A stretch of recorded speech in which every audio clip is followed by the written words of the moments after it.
안녕하십니까? 출산 장려 강사 한의학 박사 건희완입니다.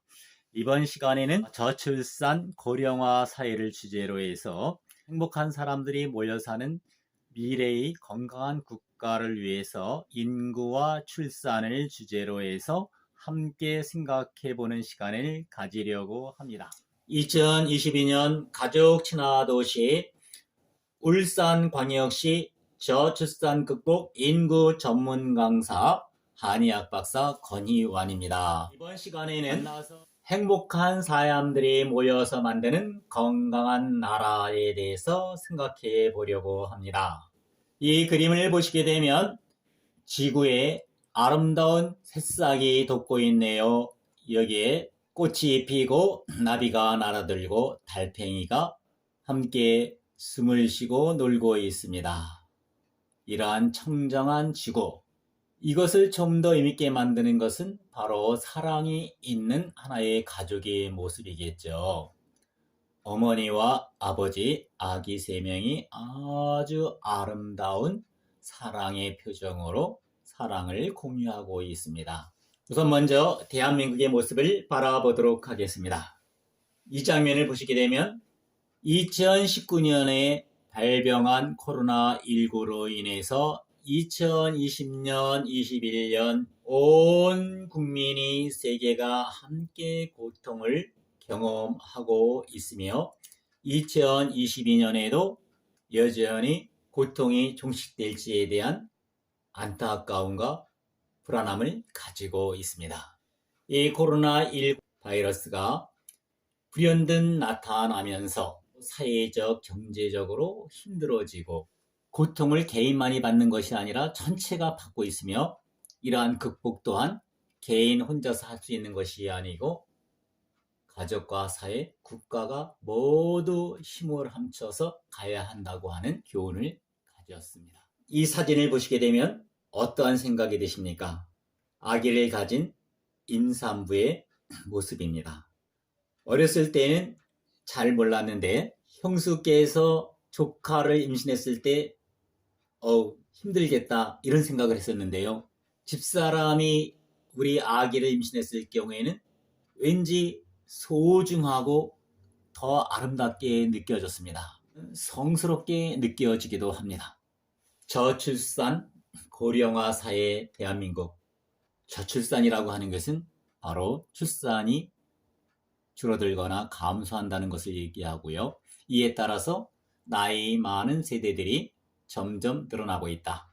이러한 시점에서 우리는 현재를 다시 한번 진단해보고 미래의 건강한 나라를 위한 기본적인 전제가 어떠한 것이 있는지 생각해보는 시간을 갖는 것은 결코 무의미하다 할 수 없을 것입니다. 한 가족의 모습이 있는데요. 아빠 발, 엄마 발, 아기 발. 그런데 한 가지 안타까운 것은 이 사진의 화살표가 꺾여 곤두박질 치고 있네요. 무엇인지 금방 아셨죠? 출산이 급격하게 줄어들고 있다는 것입니다.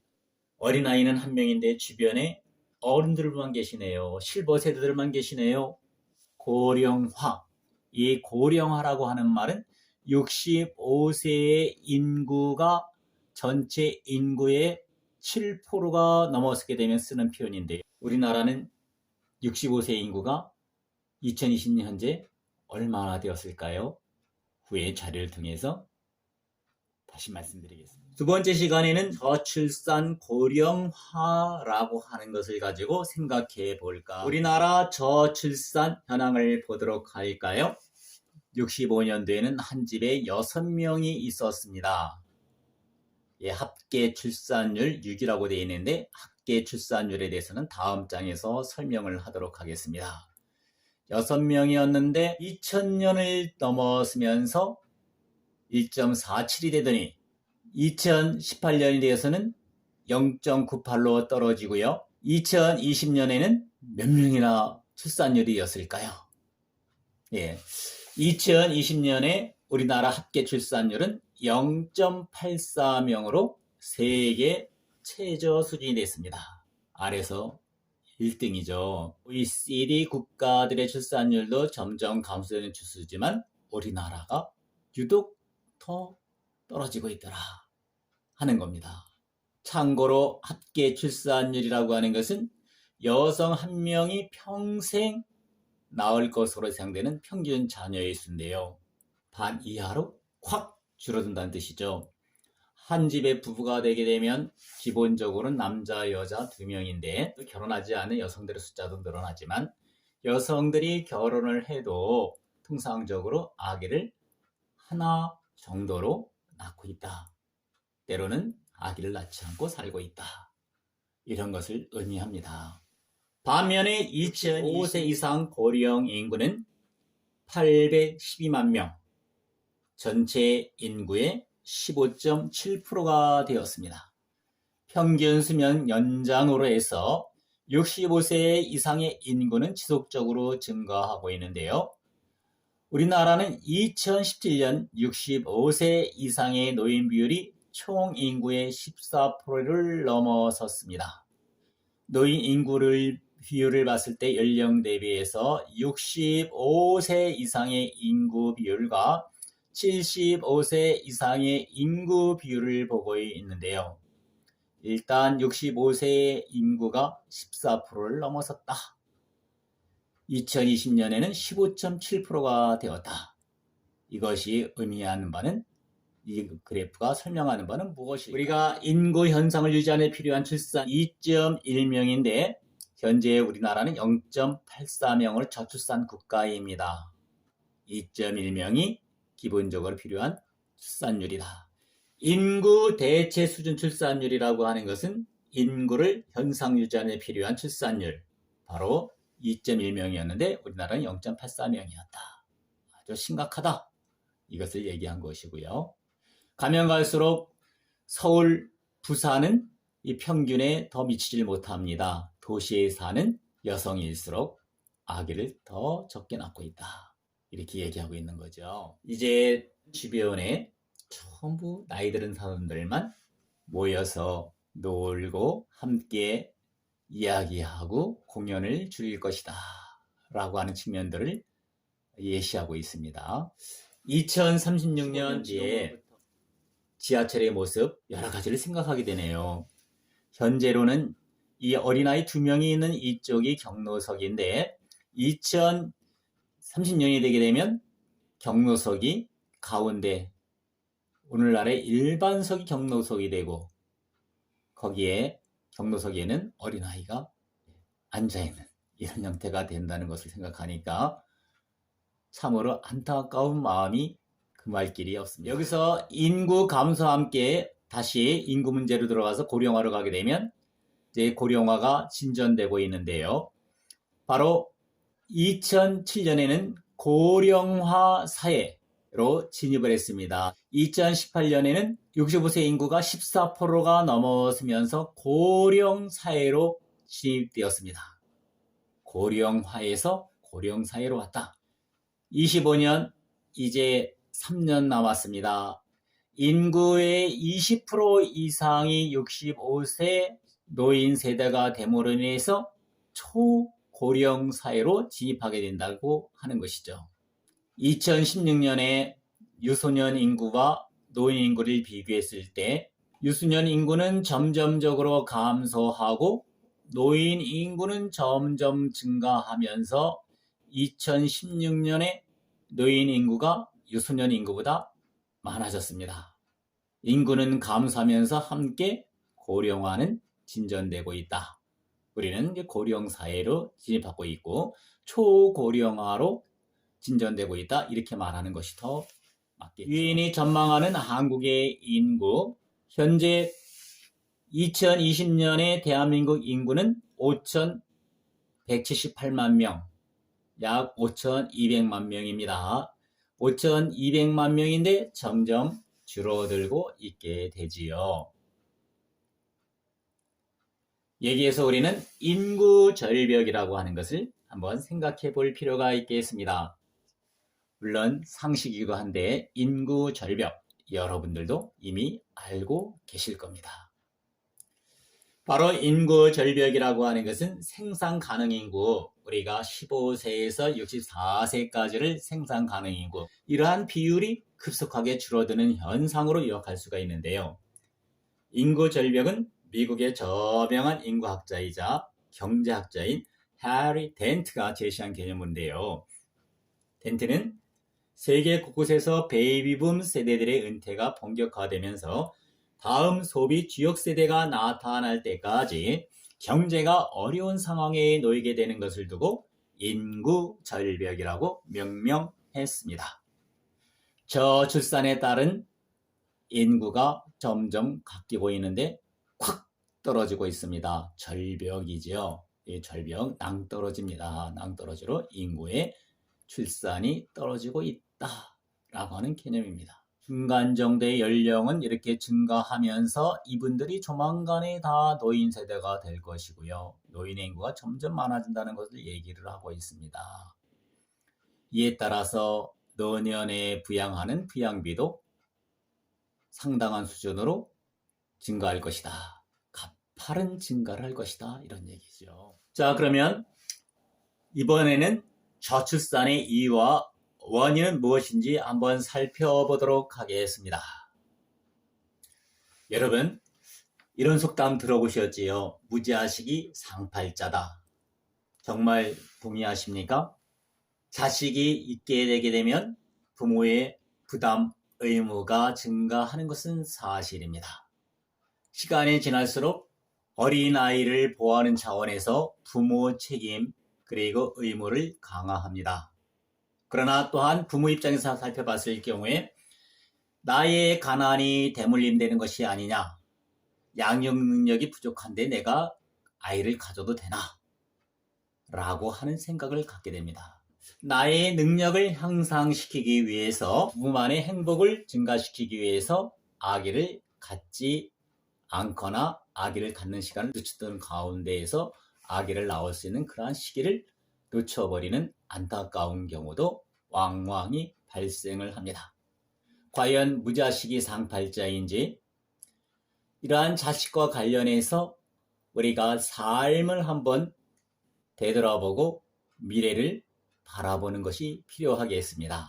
여러분, 삶의 진정한 의미와 가치를 어디에 두고 계십니까?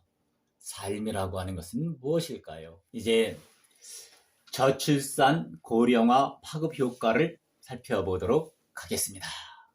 저출산이 되고 고령화되는 과정에서 과연 우리 사회와 국가는 어떠한 영향 속에 있게 될까요? 기대 수명이 증가하면서 의학의 발달과 경제 성장으로 기대 수명이 증가했습니다. 우리나라 사람들의 기대 수명 증가 추세를 보게 되면 지속적으로 증가해서 2020년 평균 수명이 83.5세입니다. 80년만 해도 70세에서 남자는 60세, 물론 이 전쟁 때문에 젊은 사람들이 많이 이렇게 사망해서 60세로 낮아진 측면은 있습니다. 그러나 30년 뒤 2008년에는 이러한 비율로 왔다가 2020년이 되는 과정에서 평균 수명은 83.5세입니다. 여자의 평균 수명은 86세, 남자의 평균 수명은 80세. 여자분들이 남성분들보다 6살 더 많이 살고 있네요. 이제 한국인의 기대 수명은 2030년 100세 시대로 진입해서 출산율은 OECD 평균에 비해 낮고 향후 고령화가 더욱 심화될 전망입니다. 저출산 고령화 시대가 되면 일할 사람이 없어요. 노동 인구가 부족하고 이에 따라서 생산성이 하락된다라고 하는 것을 얘기하고 있습니다. 물론 이러한 일반적인 일들을 이제 AI 인공지능이 많이 발달함으로 인해서 로봇가 할 수 있는 날들이 올 것으로 기대하기도 합니다. 그리고 생산직 일반 사람들이 하는 것을 로봇가 할 수 있는 그런 측면들도 있겠죠. 다행히 그러한 것들이 저비용으로 이렇게 충당이 되어서 하게 되면 다행이지만요. 그러한 로봇가 할 수 없는 인간만이 할 수 있는 그러한 일들에 대한 것을 또 한번 생각해 볼 필요가 있습니다. 저출산 고령화 시대가 되어서 노동력이 부족하고 생산성이 하락함에 따라서 내부 시장이 위축되는데요. 이에 따라서 기업의 경영 환경이 악화되고 국가 성장의 잠재력은 둔화되는 측면들이 있습니다. 이러한 것은 우리가 경제적인 문제인데요. 이 경제적인 문제보다 더 본질적으로 받아들여야 할 문제가 있는데요. 그것은 무엇일까요? 이 경제적인 문제로 인해서 사회 보장의 부담이 가중되는 측면, 2005년에는 노동 가능 인구 15세에서 64세 8명이 65세 인구 7.9명을 이렇게 부담해야 하는 측면이 있다면 20년에는 5명이 4.6명을 부담해야 되고 이제 이르부터 40년이 지나게 되면 노동 가용 인구 1명이 실버 세대에 1대1로 부담해야 되는 측면이 있습니다. 경제적인 측면을 떠나서 여러분에게 말씀드리고 싶은 측면이 있어요. 바로 사람이라고 하는 것이고 사람이라고 하는 그러한 내적인 가치는 과연 무엇으로 인해서 이렇게 증대되는 것이며 삶이 유지되고 삶을 살아가는 과정에서 무엇이 가장 소중한가 했을 때 저는 바로 사람이라고 봅니다. 사람이 사람을 낳고 키우는 그러한 것은 매우 중요한 것이죠. 사람이 가장 원초적으로 모여있는 집단이 부모와 자녀로 이루어지는 가족입니다. 가족의 감성이라고 하는 것은 무엇일까요? 바로 가족 본연의 감성이라고 하는 것은 배려와 용서입니다. 우리가 가정을 처음 만들었을 때 남자와 여자가 만나서 하나의 가정을 이루는데 거기서 무엇이 가장 중요할까요? 남편의 능력, 아내의 미모 이것이 중요할까요? 보다 중요한 것은 남편의 능력이 다소 부족해도 아내의 미모가 다소 미흡해도 이것을 충분히 서로 보완해주고 감싸 안고자 하는 그러한 사랑, 이 사랑이 주는 배려와 용서가 가족 본연의 감성이 아닐까 합니다. 아기가 태어나게 되면 아기가 전부 천재로 태어나는 것은 아니지요. 때로는 아들이, 딸이 자기가 가장 싫어하는 모습을 가지고 태어날 수도 있고 그렇게 자랄 수도 있습니다. 그러한 자녀를 그렇게 봐주는 과정에서 자신의 내적 자아가 성숙하게 됩니다. 그런데 이러한 것을 갖지 못함으로 인해서 이러한 양육의 기회와 경험이 없음에 따라서 가족 감성이 상실된다고 하는 것은 바로 타인에 대한 배려와 용서라고 하는 본연의 감성이 줄어들거나 소멸될 수 있다라고 하는 안타까움을 여러분에게 말씀드리고자 합니다. 그러한 것은 곧 개인주의, 더 나아가서 개인의 이기주의로 발전할 가능성이 많이 크고 있습니다. 그렇게 개인이 이기적으로 갈 경우에 사회 전체적으로, 국가 전체적으로 가야 하는 건강한 국가의 발전은 기대하기가 사실은 어렵죠.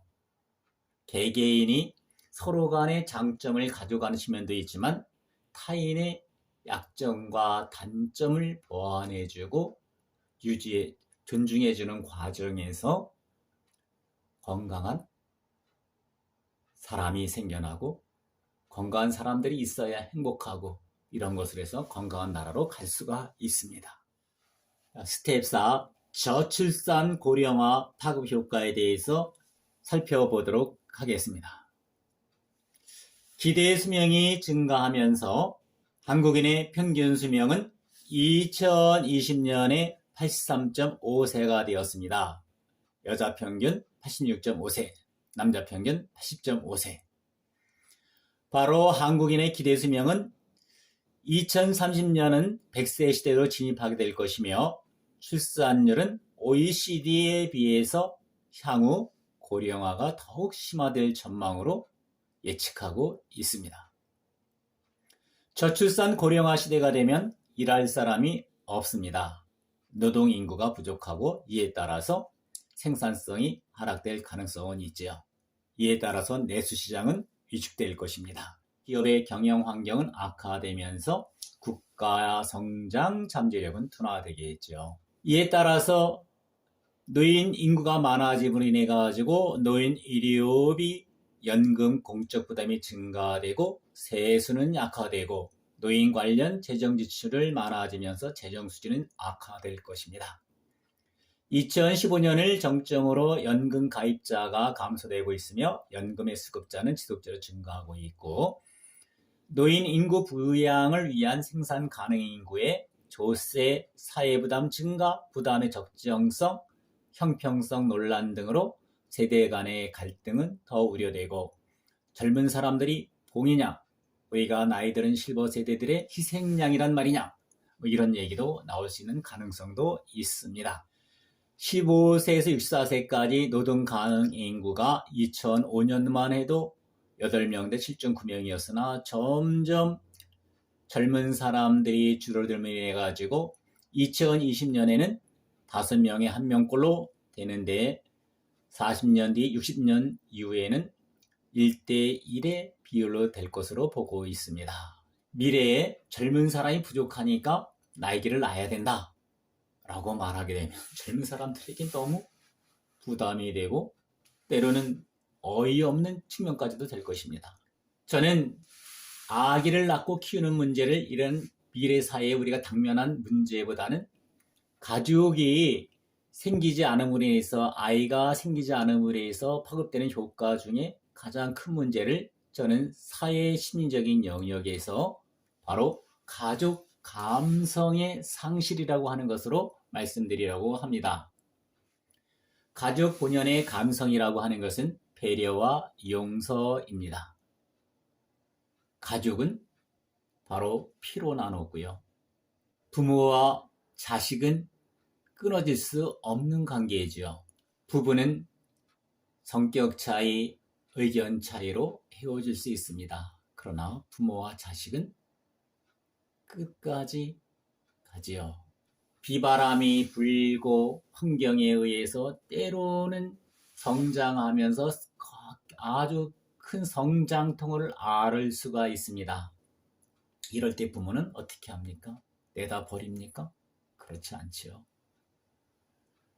끊임없는 용서와 포용을 통해서 자식을 키워냅니다. 물론 모든 사람이 그런 것은 아닙니다만 그러나 대다수의 부모가 그러합니다. 자랄 때에 순응하면서 자라나는 자식들도 있지만 사회적인 갈등과 압박, 부적응 상태에서 또는 성장에 적응하기 위해서 모진 아픔을 감내하면서 자라나고 있습니다. 이것을 지켜보고 지원해주는 부모 역시 마찬가지죠. 저도 스스로 모든 것을 잘하고 성장한 것이 아니라 끊임없는 부모님의 용서와 포용, 배려 안에서 자라나고 이만큼 와 있습니다.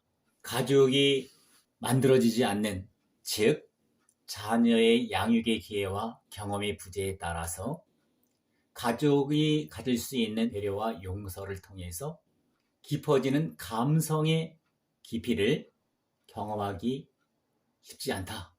그래서 저는 바로 자녀가 없음으로 인해서 생길 수 있는 가족 감성의 상실을 주요 결과로 말씀드렸습니다. 그래서 이번 시간에는 앞에 있던 그런 문제에 대한 해결책으로 자녀 양육을 통한 그 깊이 그리고 가족들 간의 소통에서 찾으려고 합니다. 아이 낳기 좋고 기르기 좋은 울산광역시 저출산 고령화 사회에 바로 가족 안에 답이 있다. 가족이란 무엇입니까? 가족은 바로 행복의 기반이죠. 사랑이 넘치는 그리고 배려하는 실행자이면서 좀 전에 말씀드린 것과 같이 잘못을 많이 해도 결국에는 용서해주고 포용해주는 것이 누구입니까? 가족입니다. 가족 안에서 사랑과 배려, 용서와 포용을 배우면서 자라나는 것이죠. 우리가 자라날 때 잘못이나 실수를 하지 않고 자랐습니까? 때로는 벌을 받기도 하고 야단을 맞기도 했지만 끊임없는 부모님의 용서를 통해서 이 자리에 섰습니다. 제가 자녀를 키우게 되니까 내 안에서 끊임없이 용서해야 한다고 하는, 포용해야 한다고 하는 그러한 내적 깊이를 경험하게 됩니다. 자식이 아니라면 그렇게까지 내가 용서하고 포용했을까요? 그래서 자식 가진 부모는 남의 자식 탓할 수 없다, 욕할 수 없다, 이러한 속담도 있습니다. 그러한 과정은 내 자신의 감성의 깊이를 더 깊게 만들어 줍니다. 그리고 돌아보게 되면 가족 안에서 어려운 상황에서 맨 마지막까지 곁에 남는 사람은 누구입니까? 바로 가족이죠. 피를 나눈 가족이죠. 여기에서 우리가 부모가 된다는 것을 한번 생각해 보겠습니다. 미국 텍사스에 있는 진 커제스 교수 얘기를 한번 들어보겠습니다. 진 커제스 교수는 부모가 되고 부모로 사는 일은 기다림의 연속이다. 이는 우리 부모가 사색과 고심, 토론의 시간을 가지게 됨을 뜻한다. 아주 중요한 말이죠. 그 다음 말이 의미 있는 삶을 위해 모두가 부모가 될 필요는 없지만 부모 노릇은 필요하다 라고 말을 하고 있습니다. 부모가 된다는 것, 무지하시기 상팔자라고 하는 것에 물음표를 붙였었는데 이제 그 대답을 느낌표로 찍었습니다. 진실한 사랑의 실천자다. 부모가 된다는 것은 진실한 사랑의 실천자다. 똑같이 느낌표입니다. 자신의 것을 아낌없이 때로는 아끼지만 내어주는 사랑의 실천자다. 여기에 안도현 시인의 시가 올지 모르겠지만 연탄재 함부로 차지 마라. 너는 한 번이라도 뜨거워 본 적이 있느냐? 라고 다 타고 난 하얀 연탄재를 이렇게 아주 아름답게 표현을 했습니다. 부모가 되지 않고서 아낌없는 사랑을 해봤다고 말을 할 수가 있겠느냐? 저는 부모가 돼서 더 사랑의 실천자가 되었다 라고 말을 할 수가 있는 것 같습니다. 부부가 서로 이별을 많이 하는 현재 상황이지만 부모와 자녀가 이별하는 경우는 극히 드문 경우죠. 끝없는 사랑의 과정입니다. 이러한 가족 안에서 소통, 바로 사랑의 실천이며 보험입니다. 할머니, 할아버지, 아버지, 엄마, 자녀들과 모여서 함께 찍는 이런 사진들, 정말 아름다운 면장면이라 하지 않을 수가 없습니다. 우리가 소외받던 발바닥 그런 장면처럼 이러한 사진을 찍는 것도 아주 중요한 추억이 될 것입니다. 저출산 고령화 극복, 가족의 웃음으로 해결할 수 있습니다. 가족으로 많은 것을 해결할 수 있습니다.